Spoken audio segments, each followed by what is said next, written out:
আসসালামু আলাইকুম, আমি রবিন রয়েছি আপনাদের সাথে। 21শে ফেব্রুয়ারি উপলক্ষে 1952 সালের ভাষা আন্দোলনের শহীদদের স্মরণে কিভাবে এরকম পোস্টার তৈরি করতে পারেন মোবাইল দিয়ে, তাই দেখানোর চেষ্টা করব আজকের এই ভিডিওতে। আশা করছি ভিডিওটি না টেনে শেষ অবধি দেখবেন এবং এই ভিডিওতে যে পিকচারটি ব্যবহার করা হবে সেটি একটি জিপ ফাইল আকারে থাকবে এবং এর যে পাসওয়ার্ডটি থাকবে সেই পাসওয়ার্ডটি ভিডিওর 20 সেকেন্ড পর পর দিয়ে দেওয়া হবে। চলুন শুরু করা যাক আজকের এই ভিডিও।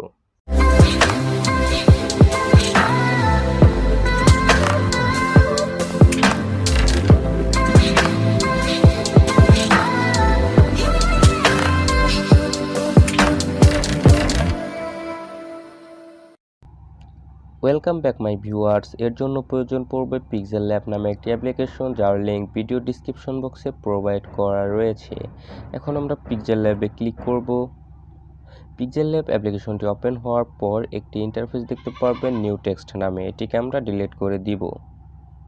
ওকেতে ক্লিক করব, ডিলিট হয়ে গিয়েছে। এখন আমরা উপরে যে দেখতে পাচ্ছেন 3 ডট মেনু, এখানে একটি ক্লিক করে এবং এখান থেকে আমরা আমাদের পিএলপি ফাইলটি সিলেক্ট করে দিব। দেখতে পাচ্ছেন ওপেন ডট পিএলপি ফাইল, এখানে একটি ক্লিক করুন এবং এখানে 3টি ইন্টারফেস দেখতে পাচ্ছেন এবং ডট পিএলপি যে অপশনটি সেখানে একটি ক্লিক করুন। ক্লিক করার পর আপনি আপনার পছন্দের ফোল্ডার থেকে পিএলপি ফাইলটি সিলেক্ট করে দিন।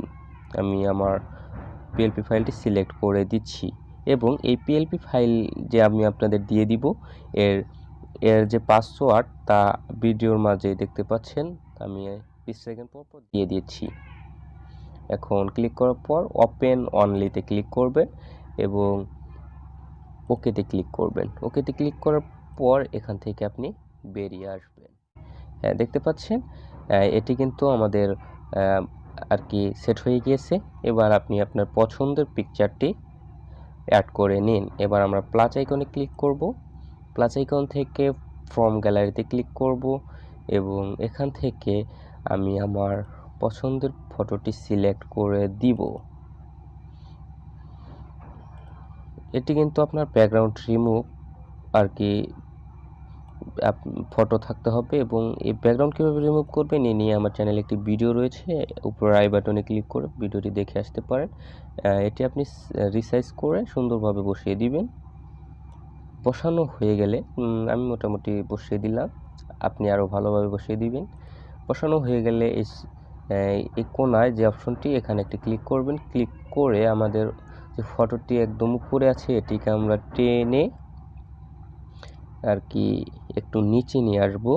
হ্যাঁ, এই যে আপনার পতাকার মতো যে একটা অপশন এর উপরে নিয়ে উপরে রাখবেন, ঠিক আছে? উপরে রাখলে উপরে রাখার পর আবার এটিকে লক করে দিবেন এবং আবার আগের অবস্থাতে ফিরে।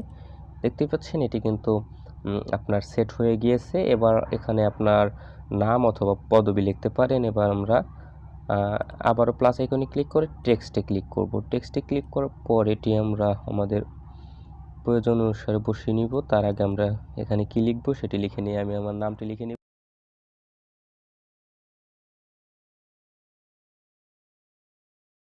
জিনিসটা দেখতে ভালো লাগে, ওকেতে ক্লিক করব। ওকে ক্লিক করার পর এটি কিন্তু এখন দেখতে পাচ্ছেন ভালো লাগছে না। এটিকে আমরা একটু রিসাইজ করে নিচ্ছি, একটু ছোট করে রিসাইজ করে নিব। হ্যাঁ, নামটি বসানোর পর আমরা এর ফন্টটি চেঞ্জ করব। ফন্ট চেঞ্জ করার জন্য এই অপশনে ক্লিক করব। এই অপশন থেকে একটু স্ক্রল করব। স্ক্রল করার পর আর এখানে ফন্ট নামে একটা অপশন দেখতে পাচ্ছেন, এখানে একটি ক্লিক করব। ক্লিক করার পর এখান থেকে আপনি আপনার পছন্দের যে কোনো একটি ফন্ট ইউজ করতে পারেন। আমি এই ফন্টটি ইউজ করছি এবং ওকেতে ক্লিক করব। হ্যাঁ, ওকেতে ক্লিক করার পর এটি কিন্তু মোটামুটি আকারে ভালোই লাগছে এবং নিচে আপনি আপনার পদবিটি দিয়ে দিতে পারেন।